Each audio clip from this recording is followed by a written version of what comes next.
everybody? It's your boy Todd Smith here, yet once again with another episode of No Gimmicks Podcast, alongside my tag team partner Dale Clifford out there in Fernley, Nevada. Dale, what is good, my man? All right, Todd. We are through the month of November, and that means we get to take a look back and highlight the matches that we thought stood out for the month. We got 10 to choose from, and we cover all aspects, Impact Wrestling, Ring of Honor, Lucha Underground, and WWE NXT and WWE itself. So let's go ahead and get to the first one that we got here. Yes, indeed. One of our first top matches of the month comes from Impact, featuring Eddie Edwards, the TNA World Heavyweight Champion, taking on Lashley. This was from Impact on Pop. Some of the highlights that we saw featured in this match, we saw Lashley actually bat-dropping Eddie onto the ramp. Unusual for Bobby Lashley to leave his feet often during the match. He actually hit Eddie Edwards with a crossbody. Always as usual, Eddie Edwards takes to the air and hit him with a suicide dive.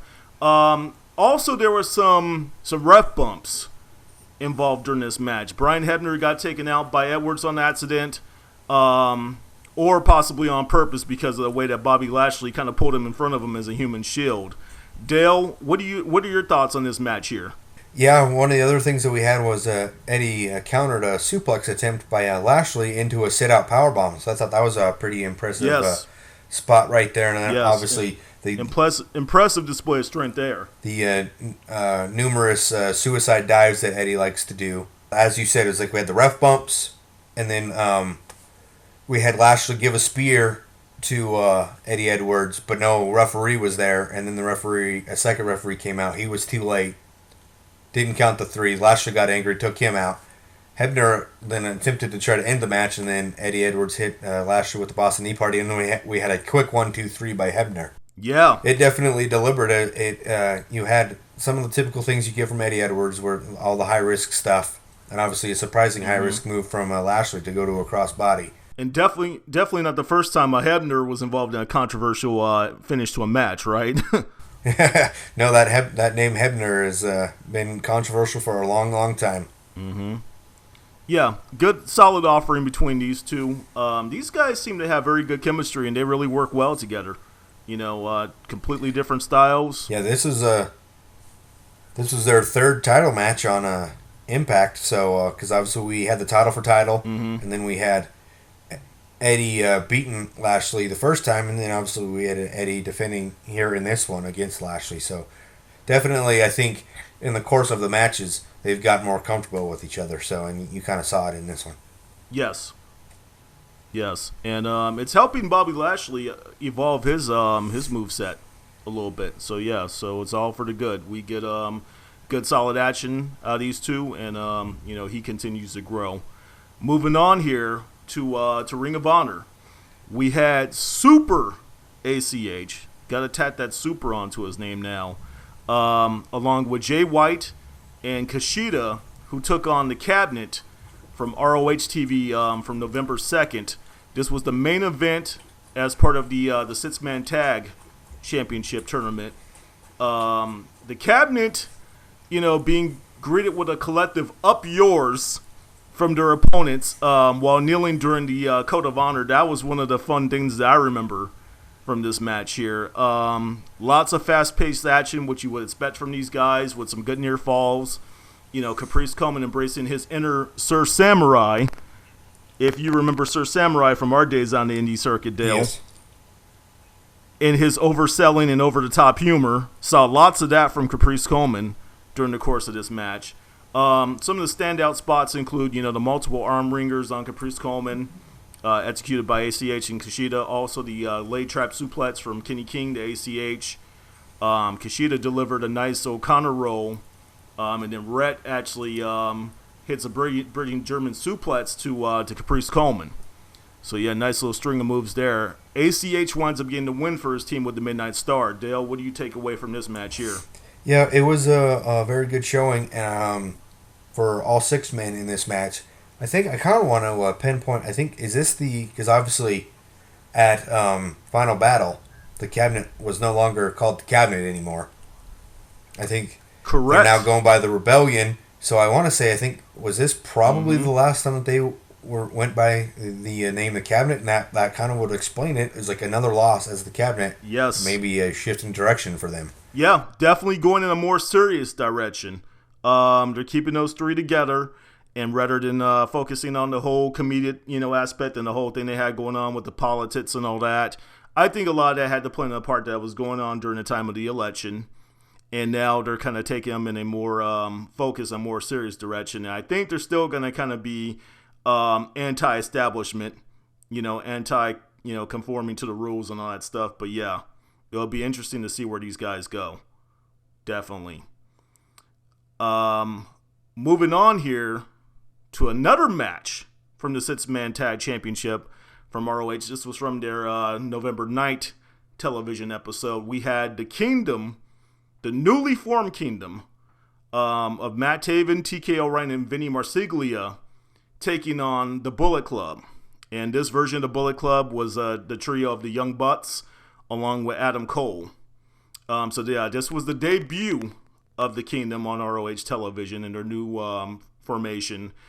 The trio of the Young Bucks and Adam Cole, were up to their usual antics, including multiple super kits and homage to Kenny Omega, with the whole Rise of the Terminator pose that, a lot of them do prior to taking flight and hitting a triple suicide dive outside to their opponents outside the ring. Although not familiar, like I said, with the two guys who are now parts of the Kingdom, Vinny and TK, don't be fooled. These guys are ring veterans. And they really displayed some solid cohesiveness throughout the match, by delivering some nice tag team and triple team moves along the way, including that power bomb into a backstabber combination. And in a surprising upset, the Kingdom actually advanced in the tourney by eliminating the Bullet Club and finishing them off with a combination string of moves, kind of similar to what the Young Bucks do. They hit them with a Fire Thunder Driver, followed by this finisher called a Climax and a Swanton from one of the members of the Kingdom. So Dale, what's your thoughts on this one? It very much was a surprise to see the Kingdom go over the Bullet Club, but then again, I also feel like ROH is trying to make a statement with the new Kingdom and have them debut against Adam Cole and the Young Bucks and then get a win. That instantly makes them a threat in the 6-man tournament championship. And then obviously they carried themselves all the way to the finals against ACH, Jay White, and Kushida. And it was like in those guys' final battle. But so that was just the thing. It's like obviously right there is like the Kingdom, definitely huge statement to take down Adam Cole and the Young Bucks. Obviously the ROH World Champion and the tag team that's considered the best in the world right now. So very huge deal. The one thing that I kind of thought was a little funny. What's that? Was Matt Taven's look to me kind of felt a little like Kenny Omega. Because he's got the curly hair with the blonde. Oh my goodness, Dale! The You soft just nailed blonde it. streak. You nailed it spot felt on. like he looked like a little. Yeah. Yeah, I'm serious. I could totally see that. Your comparison to Kenny Omega makes a lot more sense than the comparison that I was about to give, because I'm not sure, you're a little bit younger than I am, but do you remember the 80s rock group Twisted Sister? Yes. Doesn't he kind of remind you of Dee Snider, the lead singer, a little bit? A little bit. Obviously, okay. Dee was straight blonde, but yeah, I can see it. Yeah. But I like the Kenny Omega comparison. I do. If you would have thrown the black, kind of vinyl long coat on him and put on the sunglasses and put a broom in his hands, yeah, he could have maybe even possibly been mistaken for Kenny Omega. Good comparison there. So moving on here to our next match from the top matches of November. We had Mil Mortes taking on Prince Puma from Lucha Underground from November 9th in Grave Consequences. So this was actually the third Grave Consequences casket match to take place in Lucha Underground. This has become a specialty match of Mil Mortes as he's participating in all three of them. Complete chaos from start to finish in this match. A large portion of the match actually took place outside the ring. A brawl from the onset. Multiple caskets once again used as weapons. A definite collision between the dark forces and the pure fighting spirit. Some of the highlights include a 450 splash as Mill actually laid on top of the casket. A choke slam from the top rope, which sent Prince Puma crashing through 2 tables down on the floor, and Prince Puma getting power bombed onto a coffin. Mill delivered the death blow, made sure that Puma joins his mentor Conan as he rests in peace. And we got to ask ourselves the question here. Is this the last time that we will ever see Prince Puma in Lucha Underground? Or just for now at least? Dale, your answer? I don't know, because there had been the rumor swirling that he was looking to get out of the Lucha Underground contract to join WWE, and then all of a sudden we had rumors swirling that he backed out of that and was going to extend his time in New Japan Pro Wrestling and possibly look back into getting that contract opened back up with Lucha Underground. So that's just the thing. The crazy way Lucha Underground does things, I wouldn't be surprised if somehow they bring Prince Puma back here, but this very well could have been the last time we see Prince Puma in Lucha Underground, which is a shame. It was this dude is highly unbelievable talent, and a huge face of the company, being the first champion and everything.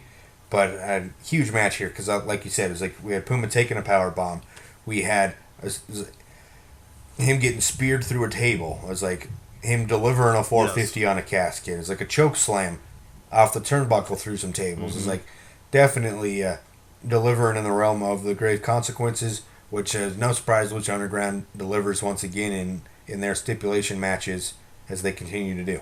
Yes, they have carved out that niche for themselves there. No one does specialty matches like Lucha Underground, and they do them the way they're supposed to be done. You have a casket match, it's supposed to be brutal. It's supposed to leave you kind of with your jaw dropped to the floor and oh my goodness, I can't believe, how gruesome that match was, or how chaotic it was. That's the way a match of that type is supposed to be done. So props to Lucha Underground once again for delivering. Moving on to our next match of top matches of November, we have Aztec Warfare from Lucha Underground from November 16th. Several competitors from the Lucha Underground roster competing for the Lucha Underground Championship here. We had Dario Cueto, who made Melissa Santos make the announcement prior to the bout that Johnny Mundo would enter the match at number 2 facing off against the monster Matanza Cueto, his brother.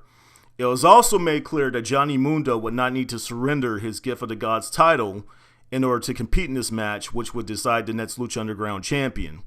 Some of the highlights that were featured in this match, and there were plenty, just almost too many of them to count. The trio of Johnny Mundo, Son of Havoc, and Jeremiah Crane just absolutely putting the boots to Matanza. A sequence involving a Tower of Doom followed up by a coast-to-coast dropkick. Rey Mysterio delivering a tornado DDT into one of the members of Worldwide Underground while kicking one of the other members as well.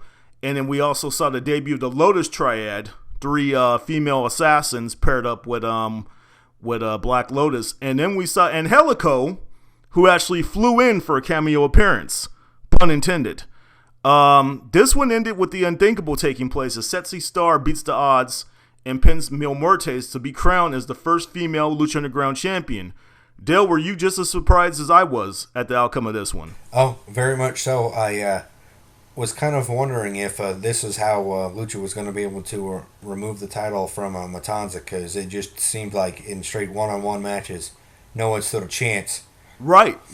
It basically kind of came down to it took 19 other people to be able to kind of come in of sorts and finally get rid of Matanza Cueto. Yes. And you hit on a lot of the highlights. Another one, obviously, was Johnny Mundo doing a corkscrew from the top to the outside. Just another highlight of what he can do. Mm-hmm. Definitely showing why he's one of the top men on the roster. And I just thought it was a huge point to note that obviously for him to get into Aztec Warfare and kind of move up into the or to get into it, he didn't have to give up the Gift of the Gods Championship, which gave him the opportunity to be Lucha Underground champion and Gift of the Gods champion if it all worked out right. But it did not, as Sexy Star, who kind of now has a feud going with Johnny Mundo. No surprise as we moved forward into the following week afterwards, where Johnny Mundo became Lucha Underground champion, and he became the first Triple Crown winner in Lucha Yes, Underground. he did. Yes. So big things for him. Obviously, Sexy Star got the big moment coming out of Aztec Warfare 3, but huge highlights all around. We saw everybody that you know from Lucha Underground and the things that they do, they did. Like Rey Mysterio hit 619s, and Helico came out of the freaking crowd to do a crossbody. It was like, which obviously has become his calling card in there. It's like Johnny Mundo showed off his athleticism. Matanza Cueto showed off his strength and ability that is just so unique. So yeah, this match delivered. 20 superstars all brought in interesting type things, except for maybe, and it's no knock on him. It's just he's just a kind of an entertainment guy, and that's Famous B. Famous B, and then obviously who he feuds with. Masquerade Sagrada. There you go. Yeah, it was like two guys that kind of really didn't have too much of a run. Famous B came in and it was one move, and then Masquerada didn't last very long either. But outside of that, for the most part, everybody else did what they did. You had the Mac delivering stunners to everybody. So and that interaction between Famous B and Rey Mysterio was absolutely hilarious when he went to try to hand him the business card, and Rey interrupted him by shouting 619. And yanking him down into the middle rope and hitting him with the 619. I got a huge laugh out of that, man. Yeah, just a showcase, basically. That's what Aztec Warfare basically was. It was a showcase of the majority of talent on the Lucha Underground roster. I'm telling you, if you have not checked out this program yet, do yourselves a favor. Because Lucha Underground probably is, I'd say, my favorite wrestling show weekly. That and Ring of Honor. I know I'm not supposed to be biased, but sorry, I just am. That's the wrestling that I enjoy the most of today's product, I must say. Moving on here to the WWE, talk about Team Raw versus Team SmackDown Live from the Survivor Series. This was an elimination-style match for brand supremacy, featuring quite a bit of star power from each respective brand. This was basically a 5-on-5 melee that lasted nearly an hour, clocking in at 52 minutes and 55 seconds. Some of the highlights included James Ellsworth getting absolutely launched off the staging area through the tables to the floor by Braun Strowman. We saw a temporary reformation of the Shield. Orton hitting an RKO from out of nowhere. Shane McMahon risking life and limb on a couple occasions, going coast to coast and getting thrown halfway across the ring by Braun Strowman. And also him taking that spear in the drop kick attempt. So Orton sacrifices himself for the good of the Wyatt family in order for Bray to pick up the much needed victory for SmackDown Live. Dale, what's your thoughts on this one? Oh yeah, as you said, it's like a lot of stuff. It's like Braun Strowman doing a little bit of Ellsworth chucking, which was just absolutely fantastic because I think me and you were both on the same page of it's time for James Ellsworth to go elsewhere. I like that. Yes. And obviously, yep. Indeed. Shield reunion, which was fantastic, and they ended up doing the combined power bomb of AJ Styles through a table, and Seth Rollins going for a frog splash into an RKO, and I had commented the night on as soon as that had happened that man, Seth Rollins has now been victim of two of the probably sickest RKOs that Randy Orton has delivered. Yes. The pop-up. Yes. The pop-up one that he did at WrestleMania 31 where he was going for the curb stomp and Orton just lifted him up into the air into the RKO, and then obviously the frog splash one. The other one I can think that can kind of compares to that when Evan Bourne was going for a shooting star shooting star press and got caught. Yep. Yeah. It was like so and then obviously Shane McMahon doing an elbow drop through a table on a Braun Strowman, attempting the coast to coast that got turned into a spear by Roman Reigns. So yeah, this match just hands down absolutely delivered. Again, it's kind of as you pointed to Aztec Warfare. It's like this one kind of you had the highlights. Stole the words right out of my mouth, Dale. You had the highlights of everybody of what you expect them to do in this match. They went and did. Yeah.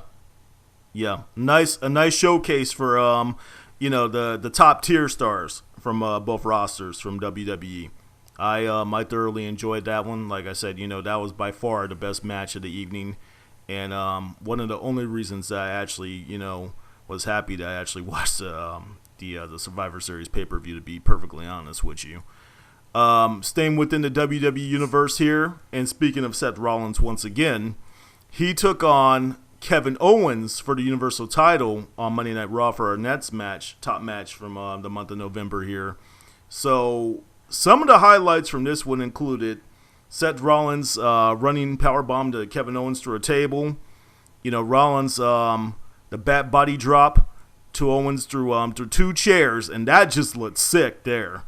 Painful looking spot onto those chairs.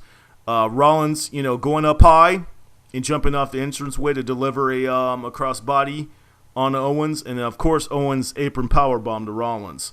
Dale, what else do you have to add to this one here? That I think is about covers it. And again, it was just, I don't know, to me this just felt more of a showcase of Seth Rollins, and he kind of getting duped and screwed out of the title by interference by Chris Jericho, who put on a Sin Cara mask.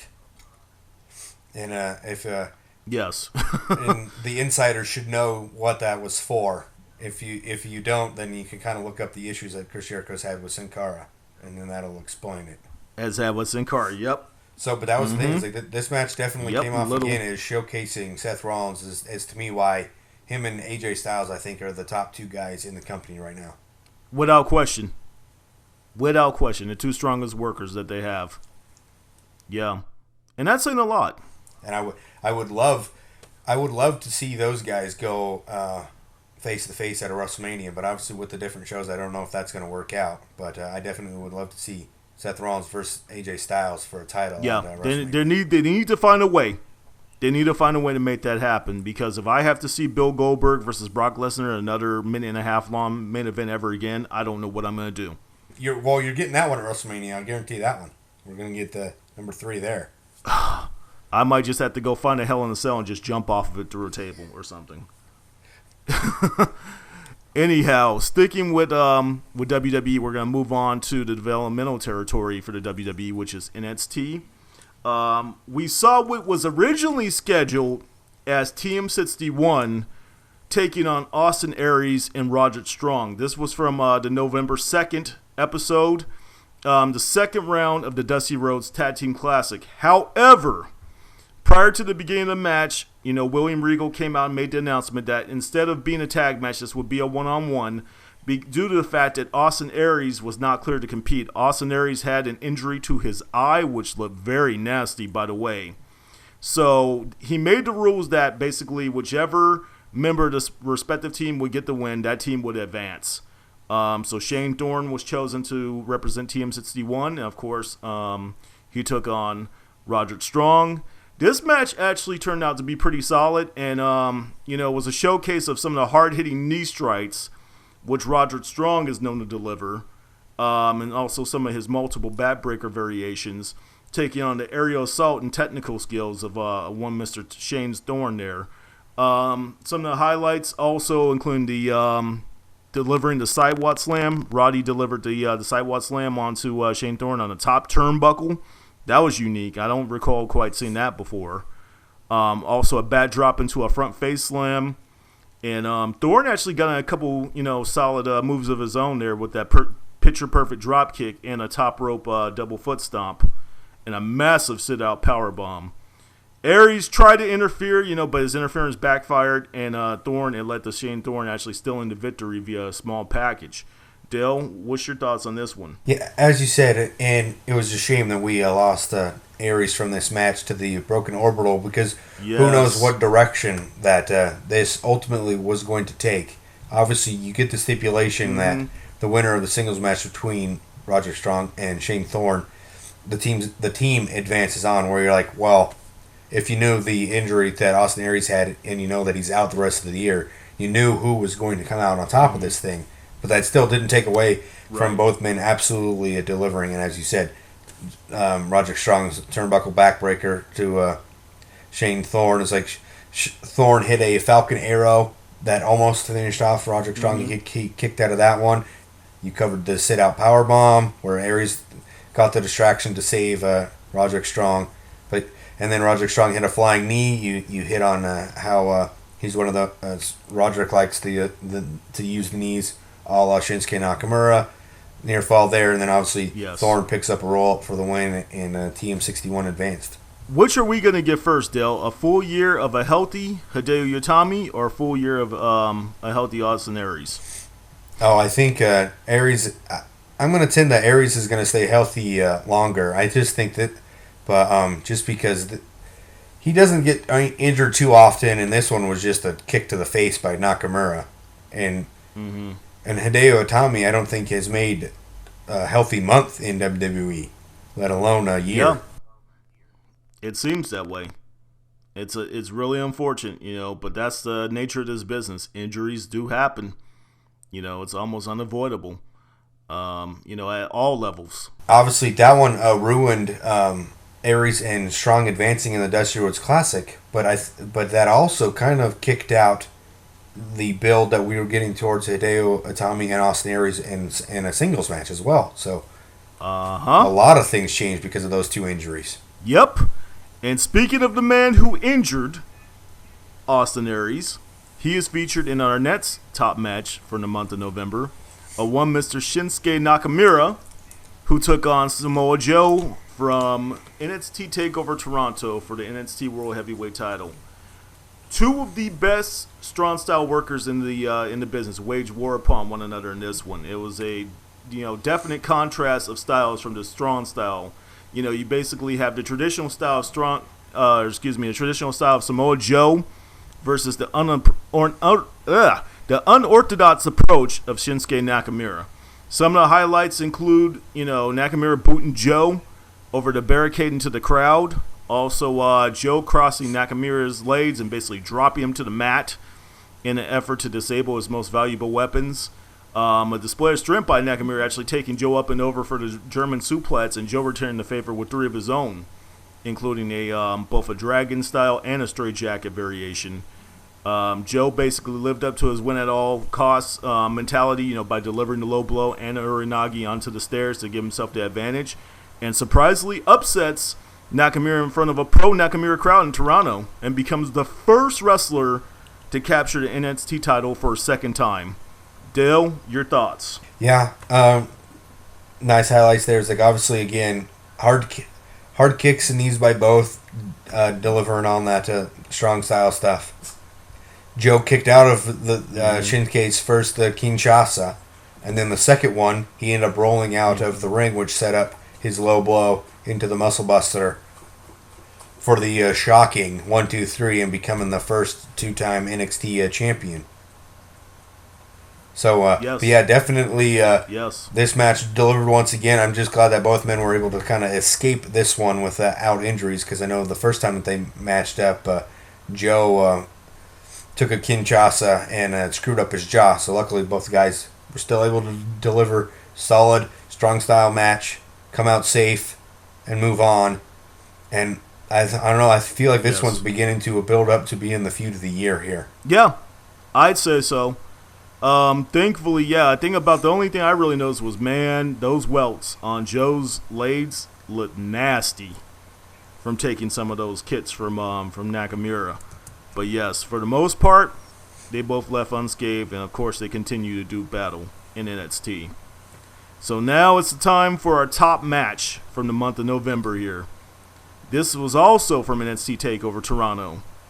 Best 2 out of 3 falls. DIY versus the Revival for the NXT tag titles. Smash mouth hard-hitting contest between two of the top tag teams, not only in NXT but the entire WWE roster here. Some of the highlights included the Revival hitting the Heart Attack, paying homage to Bret Hart. An uppercut into a German suplex delivered by the members of the Revival. Johnny Gargano hitting that sweet tornado DDT, which included him delivering a kick onto one of the members of the Revival. We saw something kind of similar to this in Aztec Warfare. Rey Mysterio delivered something similar to that. And then each team, executing the other team's finishers. Dawson got busted open the hard way via the title getting kicked into his face. But to mine and to many others, pleasure, DIY captured their first tag titles in NXT. By making both of the members of the Revival tap simultaneously. Dale, what's your thought on the top match from the month of November here? Oh, yeah, top guys in the top match. Man, You know what? The Revival, I have to hand it to these two guys. It's like you would look at them and you kind of just look at them and look at some of the other tag teams, and you'd be like, is it Scott Dawson and Dash Wilder? Those are the two guys that in a tag team are arguably hands down delivering every single time. Yep. They are. It's like we do our month recaps, and it just seems like the Revival is there multiple times. Yep. They're constant. They call themselves the top guys. It's like obviously that, and I feel like they kind of are the top guys. It's like top guys, top match. Here we go. DIY. These two guys, as we've touched on before, two outstanding indie wrestlers, singles guys that teamed up for the very first time, have become best friends outside of the wrestling business now too, and they really have grown a chemistry together since joining forces in NXT. Finally, getting to knock off the Revival and becoming the NXT Tag Team Champions, and now I think they have to look forward to probably a rivalry with the Authors of Pain, who on the same night of TakeOver Toronto tackled the Dusty Rhodes Classic. Yeah. So DIY have got to, who DIY lost to the Authors of Pain during the tournament. So we'll spin that into something in the future, as they're not going to have to take down the Authors of the Pain. But as you talk about, let's go back to the Revival and DIY from this match. 2 out of 3 falls, fantastic. Great tag team wrestling. Good use of double team moves from both sides. Saves right and left at the last second. You had a slingshot spear that got turned by Gargano, ended up getting turned into a shatter machine that gave the Revival the first fall. The shatter machine attempt into a tornado DDT, the heart attack, the super kick knee strike combo that DIY has become known for, got them the win in the second fall, thus forcing the third fall. And as you had talked about, each team attempting the finishers of both guys. Is like it was the Revival attempted the knee strike super kick combo that got countered into the shatter machine, and then obviously the double submissions that allowed DIY to become the new champs. Quite a lot of action packed into those three falls there. Yeah, I'm really happy for those two guys, for Gargano and Tommaso Ciampa, because I got to see a decent amount of work on the indie scene and whatnot. So yeah, I'm very glad to see those guys have some success, and I think at some point they'll get the opportunity to move up to the main roster, maybe about a year or so down the road. So quite a bit of action packed into the month of November across all companies. We saw some good stuff from all of the brands, from WWE. From NXT, from Impact, from Lucha Underground, and ROH. And as we, know, we will have more matches to bring, for the top matches of the month of December here. So thank you for joining us. Those have been our top matches for the month of November. Please visit our official YouTube channel. You can find us by searching the No Gimmicks Podcast YouTube on Google. If you would like to receive our notifications when we release our new episodes, please subscribe to us. We would also like to hear from our viewers, so please leave us some feedback in our comments section. Also, please like us on Facebook and follow us on Twitter at the No Gimmicks PC.